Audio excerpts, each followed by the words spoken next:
Hi everyone, this is Aditya Kesharwani from NIT Rourkela. आज की जो वीडियो होने वाली बहुत ही ज़्यादा इम्पोर्टेंट टॉपिक है। ये टॉपिक जो है बहुत ही मेजर टॉपिक है। इस टॉपिक पे आपको बहुत ही अच्छे से ध्यान देना चाहिए। एक एक इम्पॉर्टेंट बात मैं बताने वाला हूँ आज, तो प्लीज़ इसको ध्यान से सुनिएगा। आज का जो हमारा टाइटल है वो है do we really need to read the book for IIT JAM and other MSc entrance exam. क्या हमें पढ़ना चाहिए बुक्स एमएससी एंट्रेंस एग्जाम के लिए, या इवन आईआईटी जैम की मैं बात करूं तो क्या हमें बुक रीड करना चाहिए कि नहीं करना चाहिए? क्या कोचिंग मटेरियल सफिशिएंट होता है एंट्रेंस एग्जाम के लिए? क्या टेस्ट सीरीज ज्वाइन करने से, ये सब जो जितनी भी बातें होती है मैं एक एक करके इंपॉर्टेंट बात बता रहा हूँ। देखो, अगर आप जैम एस्पायरेंट हो, अगर आप जैम के लिए सोच रहे हो, तो एक एक इम्पॉर्टेंट जो बातें वो मैं आज शेयर करने वाला हूँ आपसे। बहुत ही अच्छा लगेगा आपको जब आपको पता चलेगा कि एक्चुअल फैक्ट बातें क्या होती है। देखो, सबसे पहली बात कि जो what are the common mistake that student must be avoid. मैं कुछ इंपॉर्टेंट पॉइंट्स पे आपको बात करने जा रहा हूँ, वहां पे आप ये देखेगा। देखो, जब हम जैम की जैसे ही हमारे दिमाग में आता है कि हम जैम की तैयारी करेंगे, अगर मैं केमिस्ट्री की बात करता हूँ तो हमें लगता है कि हम जैम की तैयारी करेंगे। सपोज अगर हम अभी बीएससी सेकेंड ईयर में होते हैं तो हमें क्या लगता है कि हम अपना बेसिक्स जो भी हमें कॉलेज में पढ़ाया जाता है वो पढ़ते हैं, बस कॉलेज के टीचर्स, कॉलेज के नोट्स वगैरह ये सब देख के अपना सेमेस्टर क्लियर कर लेते हैं। जब हमारा बीएससी फाइनल ईयर आ जाता है, बीएससी थर्ड ईयर में जब हम आ जाते हैं तो हमें लगता है कि हमें जैम की क्या करना चाहिए, प्रिपरेशन कर लेनी चाहिए। प्रिपरेशन के लिए हम सीधा ज्वाइन करते हैं कोई भी कोचिंग ज्वाइन कर लेते हैं। कोचिंग ज्वाइन करते हैं, हमारा एक ही दिमाग जाता है कोचिंग्स मटेरियल पे। कहाँ जाता है? Coaching material. हमें लगता है कि हम कोचिंग मटेरियल ले लेंगे, हम उसके बाद हमें ये लगता है कि हम यूट्यूब से पढ़ लेंगे। आजकल तो बहुत सारी ऑनलाइन कोचिंगें भी हैं, तो हम जनरली क्या करते हैं, हम टोटली हम डिपेंड हो जाते हैं कोचिंग्स पे। ठीक है, हम पहला स्टेप जो इम्पोर्टेंट स्टेप है, अगर हम एस्पायरेंट है जैम के, हमें तैयारी करनी है जैम की, तो हमें सबसे पहले एक चीज देखना चाहिए। सबसे पहले इंपॉर्टेंट बात है कि हमें उसका सिलेबस खोलना चाहिए, है ना? सिलेबस खोलना चाहिए, लेकिन हम उसका सिलेबस देखते ही नहीं, हम सीधा कोचिंगों में इंटरेस्ट हो जाते हैं हमें। क्योंकि जितने भी हमारे सीनियर्स हो गए, आपके जो भी सीनियर्स हैं, हमें एक अच्छा जो प्रॉपर गाइडेंस होती है वो नहीं मिल पाती है। तो सबसे पहली गलती क्या होती है हमसे, कि हम सीधा कोचिंग मटेरियल पे इंटरेस्टेड हो जाते हैं। तो सबसे बड़ी गलती ये हमारी हुई जो आपको अवॉइड करनी है।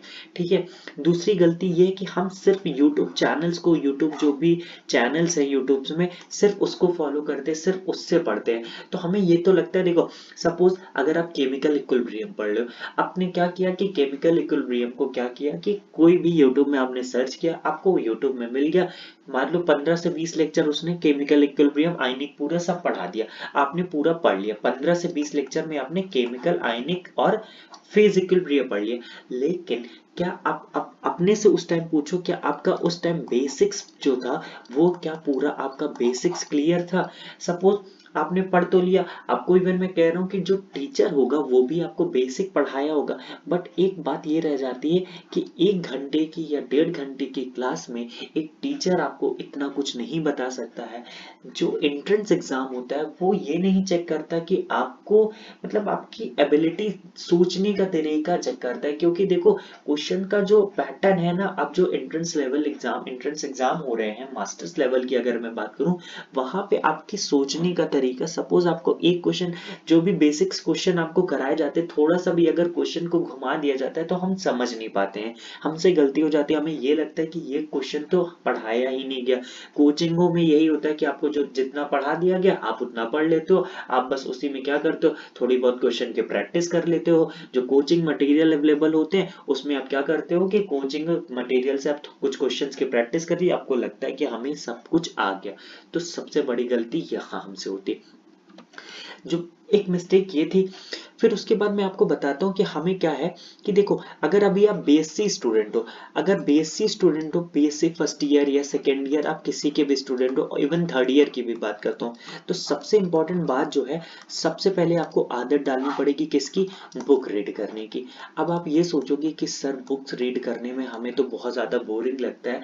बोरिंग की बात तो देखो ये तब होता है जब आप स्टार्टिंग में आप पहले देख के डर जाते हो। अक्सर ये होती है क्योंकि मास्टर लेवल की जो बुक्स होती हैं वो थोड़ा मोटी होती हैं, तो हमें ये लगता है कि क्या हम इतना पेजेस कवर कर पाएंगे। हम पहले ही देख के क्या कर जाते हैं, डर जाते हैं। डरना बहुत ही, देखो ये जो डरना है, ये डरना भी जरूरी है, लेकिन इस डरने को जिसने अपने आप को समझ लिया कि नहीं मैं बुक पढ़ लूंगा, अगर आप एक बार स्टार्ट करते हो बुक रीडिंग, ठीक है, अगर आपने एक बार बुक रीड करना स्टार्ट कर दिया, कुछ दिन तो देखो आपको स्टार्टिंग के 4 to 5 डेज आपको थोड़ा बोरियत लगेगा कि यार नहीं पढ़ा जा रहा है, ठीक है, तो आपको कुछ दिन ही लगेगा, उसके बाद लेकिन जब आपने बुक पढ़ना स्टार्ट कर दिया, मैं आपको सच बता रहा हूँ कि उसके बाद अगर आपने बुक पढ़ना स्टार्ट कर दिया, अब कोचिंग हो यूट्यूब चैनल से ज्यादा अगर आप अपने बुक्स पर डिपेंडेंट हो गए, उस दिन समझ जाना आप 100% आपका एंट्रेंस एग्जाम हो या कहीं भी आप इंटरव्यू देने जाओगे, कुछ भी आपको बड़ा जो हासिल करना होगा वो आप 100% तभी हासिल कर पाओगे जब आप बुक रीड करना स्टार्ट कर दोगे, क्योंकि कोचिंग्स मटेरियल यूट्यूब चैनल हमें उतना नहीं बता सकता है जो बुक्स में लिखे हैं।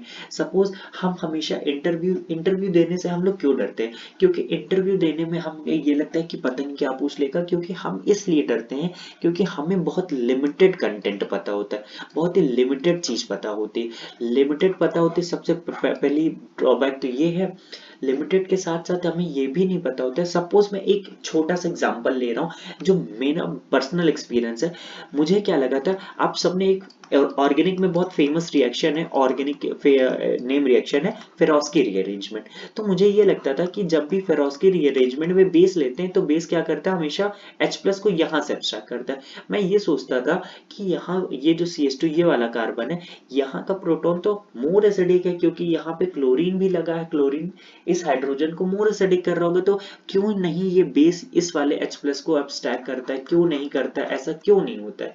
तो मेरे दिमाग में ये आया, तो मैंने एक बार अपनी कोचिंग टीचर से पूछ लिया कि सर ऐसा क्यों होता है, तो उन्होंने कहा कि ये बेटा नेम रिएक्शन है, नेम रिएक्शन में उन्होंने कर लिया, उन्होंने देख लिया तो हमने बता दिया। सबसे बड़ी गलती है यही होती है कि हम उस चीज को एक्सेप्ट कर लेते हैं, फिर हम उसके बारे में सोचते ही नहीं यार कि ऐसा क्यों होता है। तो कोचिंग टीचर आपको सब कुछ बता भी नहीं सकते हैं, ठीक है, उसके लिए आपको क्या करना पड़ेगा, बुक रीड करना पड़ेगा। क्या करना पड़ेगा, बुक रीड करना पड़ेगा। देखो मैं अभी इंपॉर्टेंट बुक्स भी बता दूंगा कि बेसिकली आपको ऑर्गेनिक या फिजिकल या इनऑर्गेनिक के लिए कौन कौन से बुक्स रेफर करनी चाहिए जो आपके लिए बहुत ही ज्यादा इंपॉर्टेंट होने वाली हैं। वो सब बुक्स को अगर आप पढ़ते हो तो सबसे पहली बात यह है कि आपका बेसिक्स जो पोर्शन होता है, क्योंकि आजकल आप चाहे मैं इवन छोटे लेवल अगर मतलब अगर आप 12th लेवल की एग्जाम के बात करो जो हम IT JEE advance JEE mains advance देते हैं, वहां पे जो ट्रेंड चल रहा है क्वेश्चन, जो जेई जेई हो गया, जैम हो गया, इवन नेट गेट में भी जो क्वेश्चन का ट्रेंड है वो बहुत ही बेसिक लेवल का क्वेश्चन उठाता है, मतलब डीप लेवल रहता है। अगर आपको बेसिक्स बहुत अच्छे से आती है तभी आपसे क्या कर पाओगे, आप उस क्वेश्चन को टर्म कर पाओगे। और बेसिक स्ट्रॉन्ग करने के लिए आपको बुक रीड करना पड़ेगा। देखो एक और इम्पोर्टेंट बात ही, देखो मैं यहाँ कुछ बुक्स, देखो बुक्स मैंने बता रखी, ये सब बुक्स बहुत ही अच्छी, अभी मैं आपको मैं डिस्क्रिप्शन बॉक्स में एक नेक्स्ट वीडियो में मैं आपको बता दूंगा कि जनरली आपको बुक्स कौन कौन सी पढ़नी चाहिए ड्यूरिंग योर प्रिपरेशन, ठीक है, वो सब मैं एक बार बहुत ही अच्छे से बता दूंगा, जो एकदम अच्छी अच्छी बुक्स होंगी उनके बारे में बात कर लेंगे। तो इम्पोर्टेंट बात ये है कि आपको बुक पढ़ना चाहिए। सपोज अगर आप मान लो बीएससी स्टूडेंट हो, अगर आपने बीएससी फर्स्ट ईयर से ही हो, बीएससी फर्स्ट ईयर में अगर आपने यहाँ से बुक्स की आदत डाल ली पढ़ने की, सपोज अगर आपको ऑर्गेनिक में प्रॉब्लम होती, तो ऑर्गेनिक में प्रॉब्लम होती मेनली हम ऑर्गेनिक के लिए क्लेडन बोलते हैं, बहुत ही अच्छी बुक मानी जाती है ऑर्गेनिक के लिए। अगर आपने बीएससी फर्स्ट ईयर में ही आपको जो भी आपके सेमेस्टर में कोर्स है, मान लीजिए सपोज दैट आपके में फर्स्ट सेमेस्टर या सेकंड सेमेस्टर में नेम रिएक्शन है, तो आप क्या करो, इस क्लेडन बुक से आप क्लेडन से नेम रिएक्शन पढ़ना स्टार्ट कर दो। तो जैसे जैसे आप पढ़ोगे उसकी नोट्स बनाते जाओ। और याद रखना ये जो नोट मेकिंग होती है, नोट मेकिंग या जिसको हम कभी कभी शॉर्ट नोट्स भी बोलते हैं, कभी भी शॉर्ट नोट्स बोलते हैं, कभी भी याद रखना नोट मेकिंग या शॉर्ट नोट्स कभी भी फर्स्ट अटेम्प्ट, जब आप फर्स्ट टाइम बुक रीड कर रहे हो तो कभी भी नोट मेकिंग या शॉर्ट नोट्स नहीं बनाना चाहिए, कभी भी नहीं बनाना चाहिए। ऐसा मैं क्यों कह रहा हूँ, क्योंकि फर्स्ट टाइम जब आप बुक जब पढ़ते हो तो आपको इतना आइडिया नहीं होता है कि कौन कौन सी चीज हमारे लिए इम्पोर्टेंट होने वाली है एंट्रेंस एग्जाम की, या किसी भी चीज की बात करूं तो अभी आपको उतना आइडिया नहीं होता। तो फर्स्ट टाइम पे कभी भी नोट मेकिंग नहीं करना है।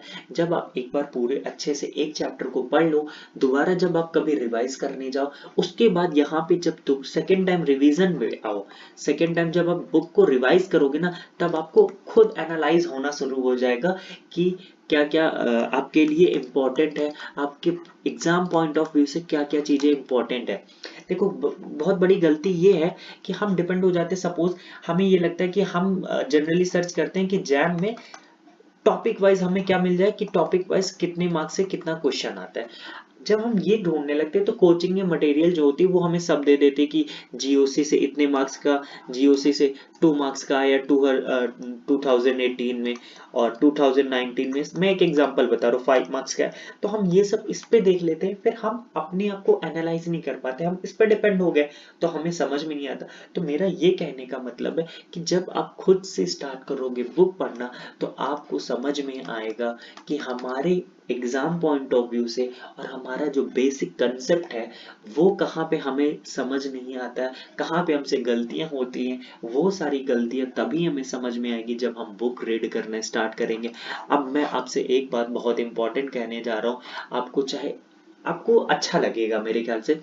देखो, जिस दिन आप YouTube चैनल से थोड़ा सा डिपेंडेंट हो खत्म कर दोगे, अपने आप को YouTube चैनल पे डिपेंडेंट नहीं रखोगे, उस दिन समझ लो आपने क्या कर दिया, आप अपने आप को एक पॉजिटिव डायरेक्शन में लेके जाने लगे। देखो अब मैं बात करता हूँ, एक छोटी सी बहुत ही इंपॉर्टेंट बात है। क्या लास्ट क्वेश्चन यही मुझसे पूछा गया था, एक स्टूडेंट की यही क्वेरी थी, क्या सर अगर मान लीजिए हमने बुक नहीं पढ़ा है तो क्या मेरा जैम क्वालिफाई हो सकता है? तो मैं कहूंगा 100% आपका जैम क्वालिफाई हो सकता है। ठीक है, ये भी बात है, सुनना ये मैं क्यों कह रहा हूँ। देखो जैम में जो है, मान लो आपने कोचिंग कोई रेफर किए तो आपको वो उतना कंटेंट पढ़ा दिए, तो आपके मान लीजिए रैंक भी आ गई, ऑल इंडिया रैंक आपकी 200 आ गई। ठीक है, और किसी एक स्टूडेंट की ऑल इंडिया रैंक 1 आई है जो कोचिंग से पढ़ा था। ठीक है, जो कोचिंग से पढ़ा था, और ऑल इंडिया रैंक 200 उसकी आई है जिसने बुक रेफर की थी। देखो अब आप ये सोचोगे सर कोचिंग मटेरियल तो बहुत अच्छा है, और जो कि ऑल इंडिया रैंक 1 दिला दिया, और जो बुक रेफर किया था उसकी ऑल इंडिया रैंक 200 आई। क्यों? बुक पढ़ने में देखो टाइम बहुत ज्यादा लगता है, ये तो मैं एग्री करता हूँ, लेकिन जब जो स्टूडेंट बुक रेफर करता है उससे ये फायदा मिलता है कि आपने जैम तो क्वालिफाई कर लिया, उसके बाद क्या होता है कि हम जब भी एनआईटीज या आईआईटी से एमएससी करते हैं, तो वहां पे क्या होता है कि जब कोई भी कंपनी, या अगर आपको जॉब के पर्सपेक्टिव से, या अगर आप सीएसआईआर नेट गेट में आते हो, वहां पे आपका कोचिंग, क्योंकि वहां पे आप देखोगे जो क्वेश्चन का पैटर्न होता है, आपको जो 40 क्वेश्चन, आपको इतने सारे जो क्वेश्चन मिलेंगे वो टोटली रिसर्च ओरिएंटेड क्वेश्चन होते हैं, रिसर्च ओरिएंटेड। और रिसर्च ओरिएंटेड क्वेश्चंस को वही स्टूडेंट अटेम्प्ट कर पाएगा जिसने बुक रेफर की थी। तो वो जो स्टूडेंट है जिसने बुक रेफर कर दी, वो उसके लिए सीएसआईआर नेट या जॉब, अगर उसको जॉब लेनी तो इंटरव्यू के लिए उसका इंटरव्यू बहुत ही अच्छा हो जाएगा।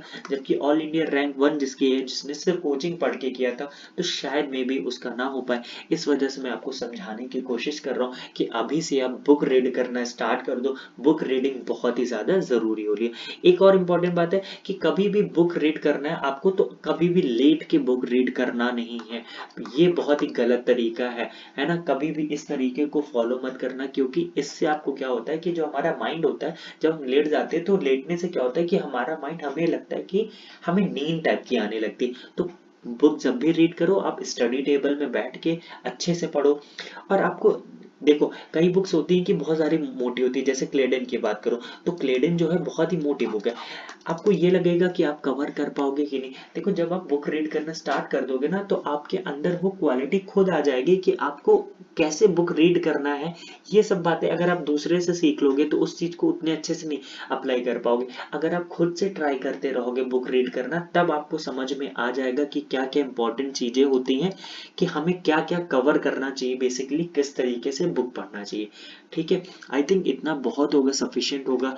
फिर से मैं रिक्वेस्ट करूंगा, अगर आप बीएससी फर्स्ट ईयर में हो या सेकेंड ईयर में हो, ठीक है, अगर आप जैम, अगर आप सपोज ड्रॉप आउट स्टूडेंट हो, ड्रॉप आउट हो, जैम के लिए आपने ड्रॉप आउट किया, तब क्या आपको बुक रेफर करना चाहिए? 100% तब भी आपको बुक रेफर करनी चाहिए, क्योंकि जब आप ड्रॉप आउट स्टूडेंट हो तो आपके पास टाइम भी होता है, तो आप अपना टाइम पूरा पूरा किस में यूज कर सकते हो?